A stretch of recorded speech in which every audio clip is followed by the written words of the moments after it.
Sometimes you just need to take the slips out and bowl defensively. And you also need to be careful with your computer's defense as well. If you need a VPN, go Nord. NordVPN.com/Kimber to get a 2-year contract with a discount, plus 4 extra months and gifts in some markets. It's completely risk-free with Nord's 30-day money-back guarantee. The link is in the show notes. So put in some dot balls and turn them into maidens via NordVPN.com/Kimber.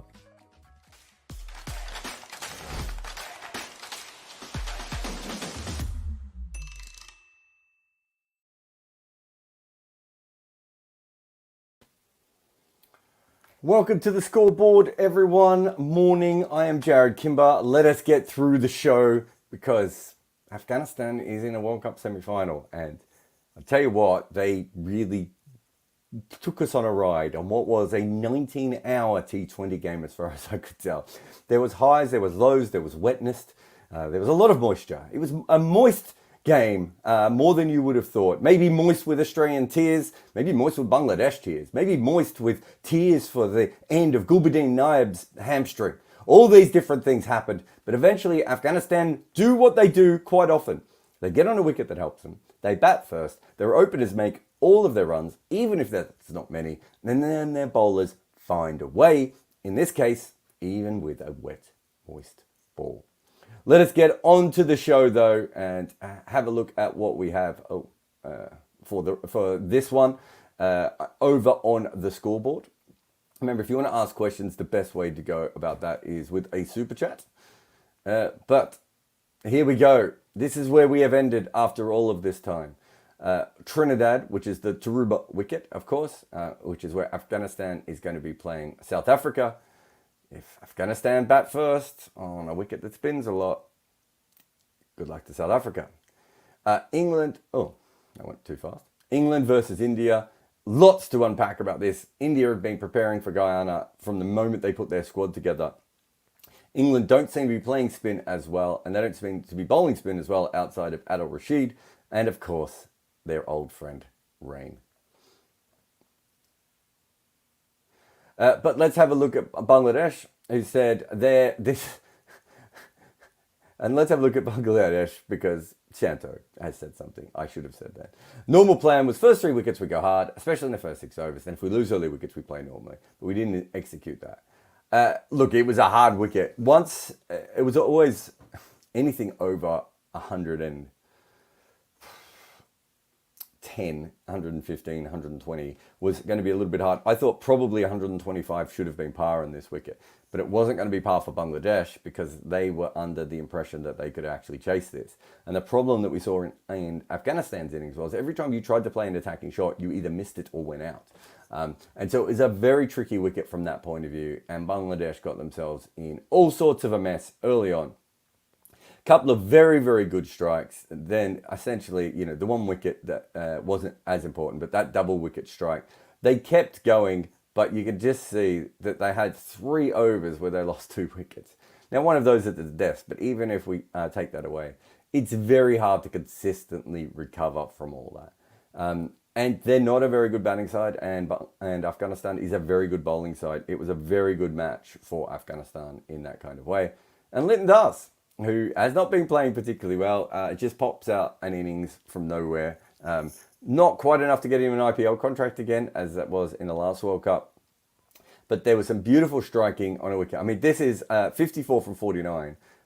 But this is, 170, 180 strike rate on a normal wicket, I think. I really do believe it was on a different level. But the other thing that I thought was absolutely baffling, which was if they were going to have a real go, right? No problem with that. If they wanted to have a real go, have a real go. What happened to Ridoy? What happened to Ridoy? The one guy who can actually score at the rate they needed to, they just kept pushing him back and back, further and further. I did not understand that at all. He should have come in at first drop. They should have just unleashed the Ridoy and seen how it went. So very disappointing from that point of view. And this is Bangladesh batters' true values this World Cup. This wasn't including that last game. You can see here, Ridoy has been their best player all the way through. Shakib Al-Hassan has been a steady anchor on some of these tricky wickets. And their pinch hitter scored a couple of runs. Everything else, he can also field, by the way.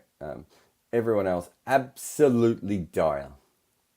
Afghanistan's bowlers, Gulbadine, of course, snuck through with a couple of important wickets. Again, it's probably a pitch that suits his kind of bowling a lot.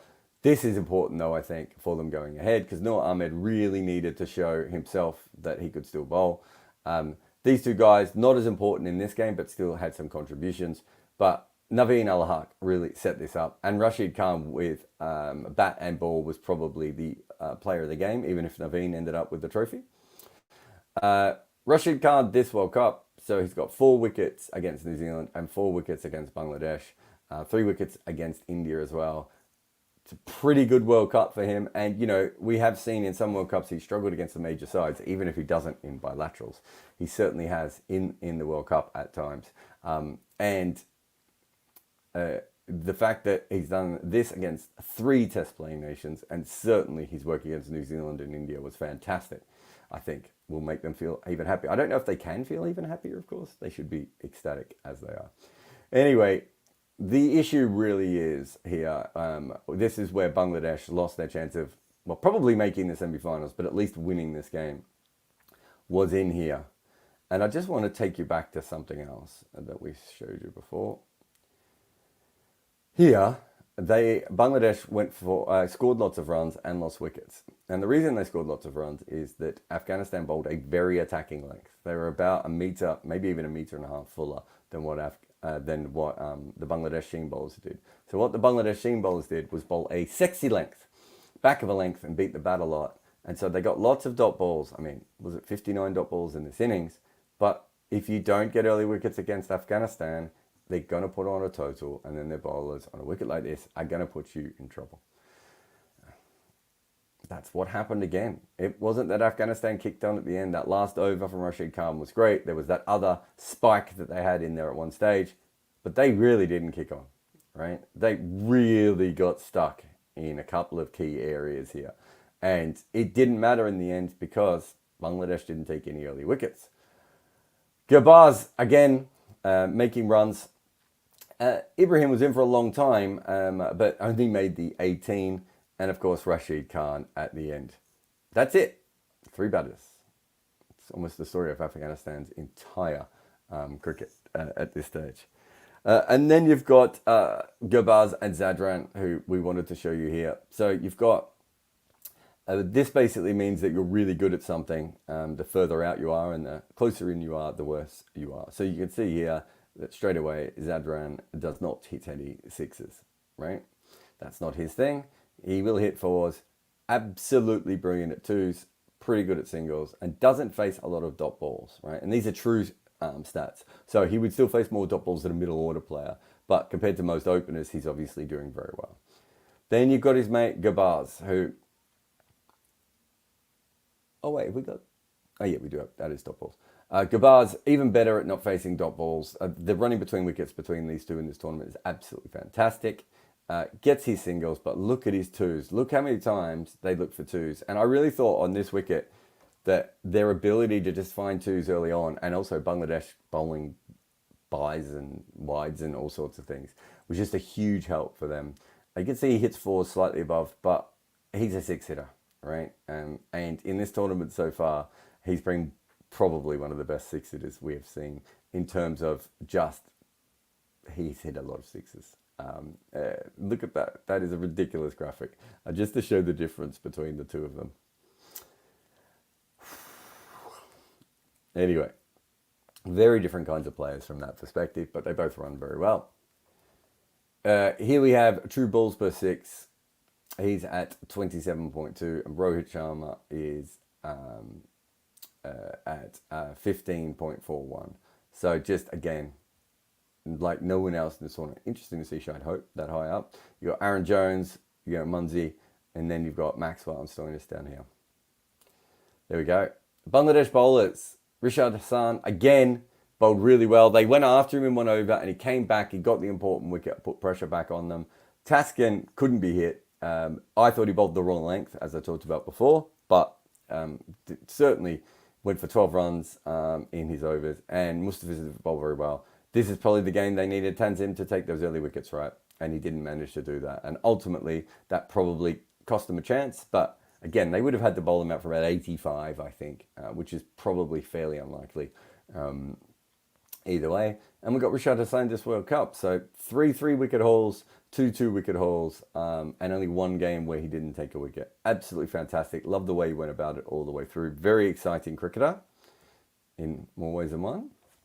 And we'll get to the other game as well, because there was another game played. India started a little bit slow here. Then Rohit went absolutely ballistic. And you could see, was it 15? Yeah, so 4 overs of over 15 at that stage. They didn't quite kick on at the end, but they had such a good start. That was fine. I actually thought the air went out of the ball a little bit at the end.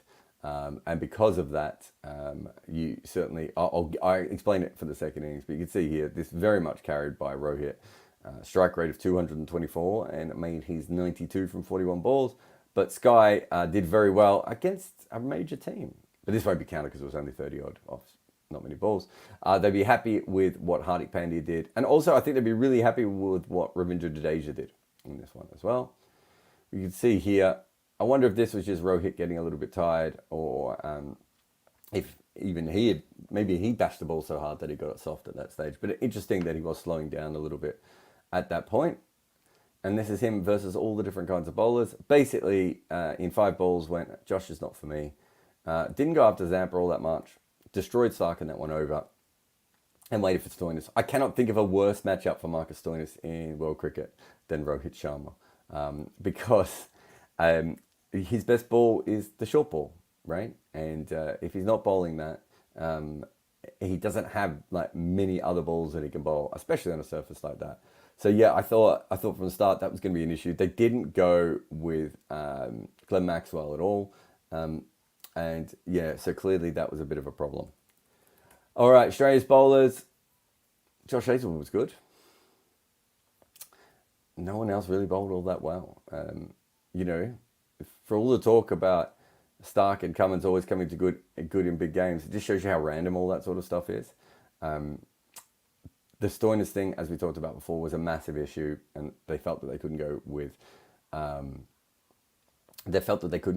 Maxwell.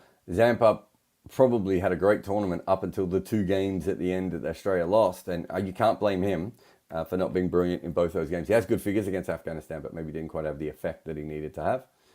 And this was Hazlewood today. Absolutely brilliant bowling all the way through, considering it was a high-scoring game. All right, Australia's runs per over. So they lost the wicket early on when Arshdeep got the edge.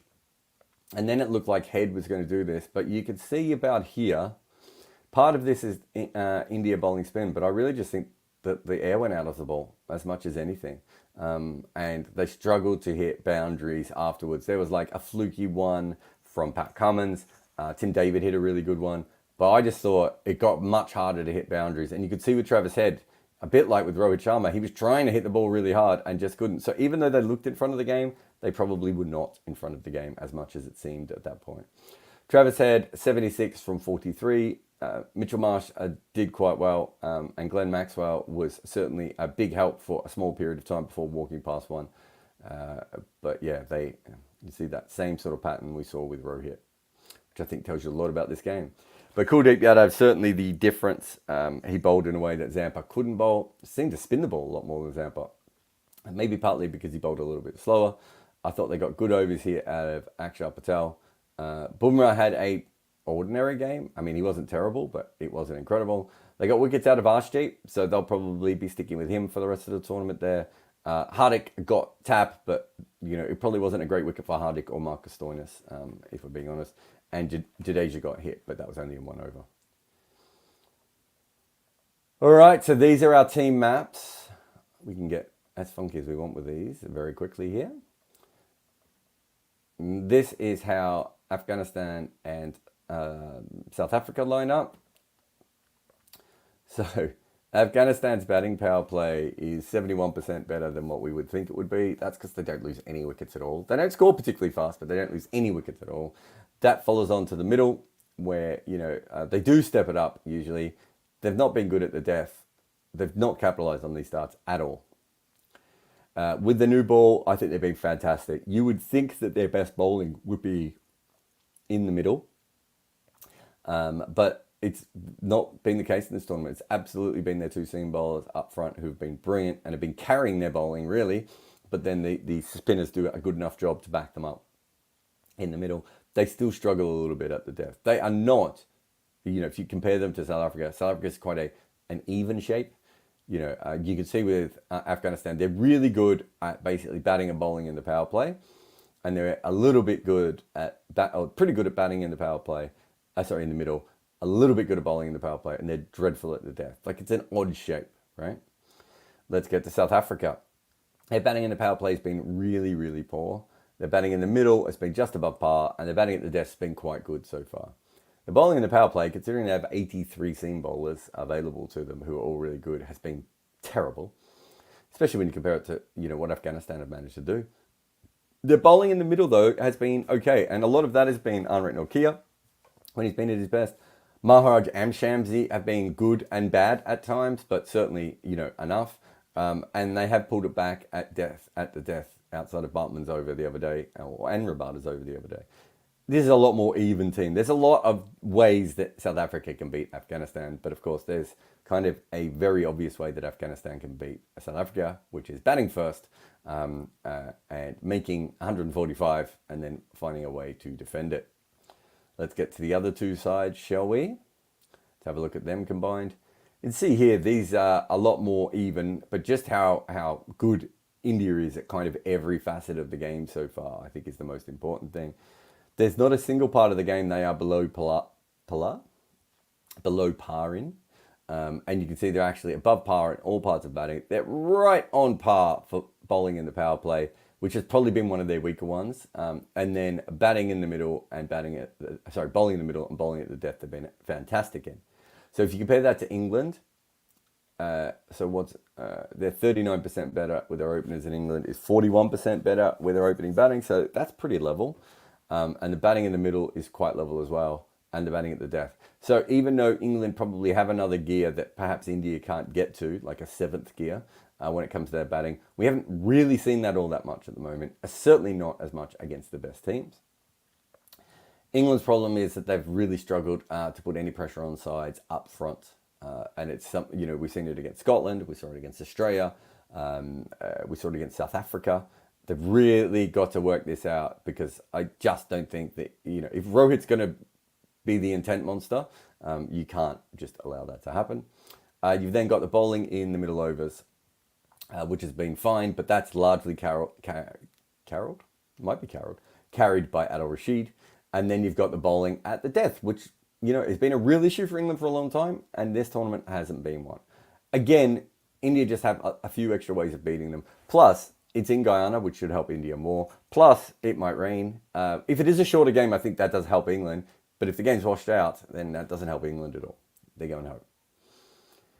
And that's it for the scoreboard today. We'll have a look if there's any questions in the room. But we'll take a quick break first. And then, I say that.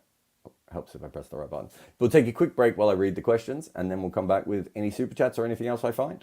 I have a book out with Abhishek Mukherjee, and it is called Overthrowing Cricket's Empire. And it's about the stories of how each team beat England for the first time. We go all the way back to the demon Fred Spofforth getting annoyed at W.G. Grace for acting a little bit like Alex Carey. And then we come all the way to present times with Rashid Khan's England's redemption. We cover every single team to beat England in a major international, but we also talk about the incredible stories, like the barefoot basher from Fiji that almost played for New Zealand. In fact, this book is full of tales like that, like how Pakistan lost a top batter after he was on the run from an angry husband of a movie star he was having an affair with, and also how one future captain of his nation realised he might have to go out and bat at Lords and that he didn't own his own pads. Cricket was used as a tool by the Empire, but what happens when those nations grow up and get good at it? Find Overthrowing Cricket's Empire on Amazon today. All right, welcome back. Let's have a look at what we have in the chat here. Stokesy doesn't say. Stokesy does say. Will Gulbadine be fined by umpires for faking a hamstring injury? Look, the thing is that faking an injury is not particularly an easy thing to prove, right? How do you prove that he didn't have cramp? which I think is what Rashid Khan said. I don't know if you can. I don't know how anyone would prove that. So I do think it's such a thing. So I can understand why people will be upset at it and everything else. I don't know how you have a law against that. That's just, I mean, if we would have had a law against that sort of stuff, the basketballers and footballers wouldn't be able to flop and injure themselves and do all sorts of things as much as they do. Like, it's part of professional sport, isn't it? Shuram says, days like today is what makes watching cricket, is what makes cricket watching experience worth it. We had rain, terrible running, DLS, tactical cramps, wickets and raw emotions. It was a fantastic day of cricket. I mean, if it's an emotionally draining day, and also I haven't really slept, which doesn't help either. But I don't think I've slept in like 24 hours now, really, other than maybe like 1 hour, 1 or 2 hours. And I'm not sure I slept. I just laid down in those. So yeah, I think it's absolutely a great day for cricket. There's no doubt about that. And the thing is, we get lots of these in cricket, and we seem to forget them or ignore them on the bad days. But I think cricket gives you incredible days, and it gives you dreadful days. It's really I think it's more an extreme sport than a lot of other sports are. Miko says this is definitely the best T20 World Cup ever. Yeah, I mean, the time zone issue is probably the biggest one. And I don't mean that the games are played in America and West Indies, because that's fine, because everyone needs to play the World Cup. But I more mean that it's a harder World Cup to follow because there's two distinct time zones, so you can't just group your lack of sleep together. So I do think there are lots of people in the world that haven't followed it as much.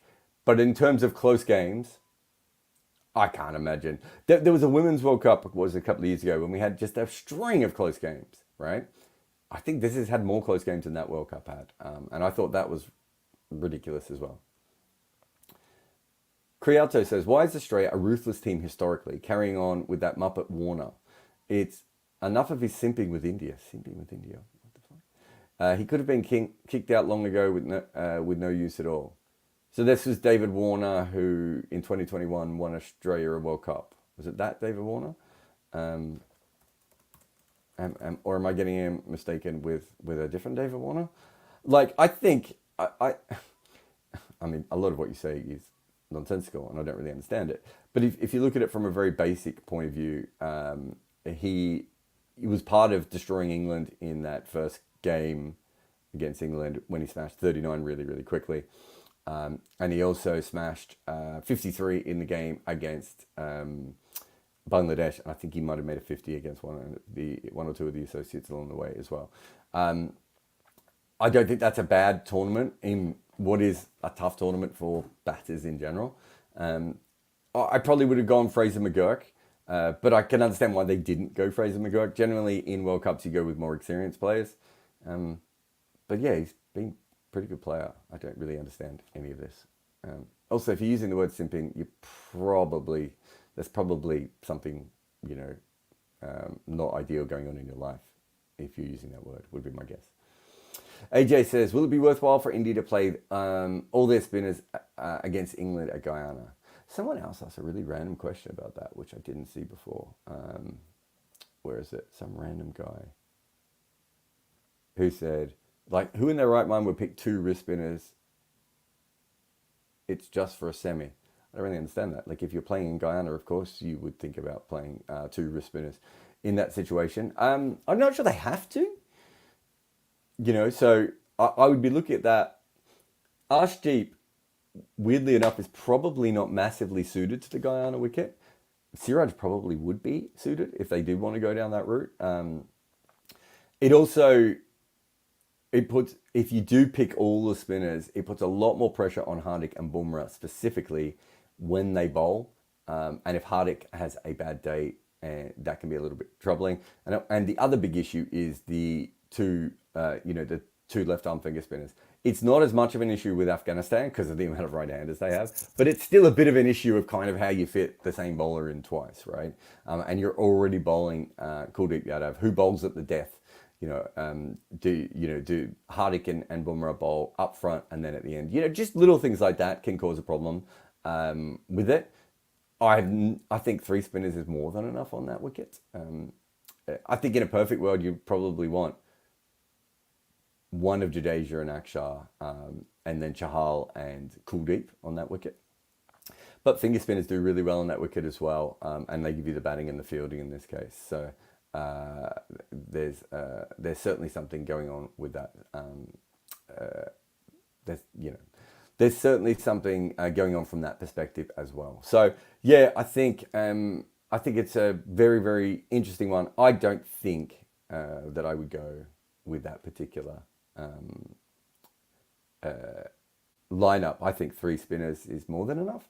So the thing with Guyana is, and I don't have the numbers in front of me, but having watched a lot of the CPL over the years, it's a tough wicket to score on. It's a tough wicket to score off seamers, and it's a tough wicket to score off spinners. There are certain seamers that don't suit it as much, and I think sometimes those are the ones who don't attack the stumps as much, and maybe who are looking for more edges and everything else. But if you keep the stumps in play at Guyana, you're always a chance of a wicket. So I do think, from that point of view, I think it's quite a fair way of still taking that third seamer in and making sure you have 2 frontline seamers, and then one backup seamer with 3 spinners. That might not be the case if they were playing other teams as well. I think with Afghanistan specifically, this might help a little bit more just because of the right-handers situation from Afghanistan. But it's a fascinating one anyway. All right, I'm going to stop this live and come back with another live in a moment called Wagon Wheel, because we can never do enough Wagon Wheel. I mean, we can never do enough lives, apparently. I just live back-to-back lives. It's just all about the lives. But I'm Jared Kimber. This has been The Scoreboard. Remember, like, subscribe, do all those things. And if you wait about a minute and a half, you'll see me again. Probably see me again after that. You'll see me a lot. This is brought to you by Cricket 8. They are a new player in the game trying to educate fans on what is really happening in cricket. We have a partnership with them where we host live watch-alongs, do podcasts, and write articles. If you want to know what is really happening with our game, visit cricket8.com. If you make any content, Minvo Pro is the tool for you. Take your long format content and cut it and slice it for social media. This AI-inspired weapon will turn your one piece of work into so many clips. Try Minvo.pro now.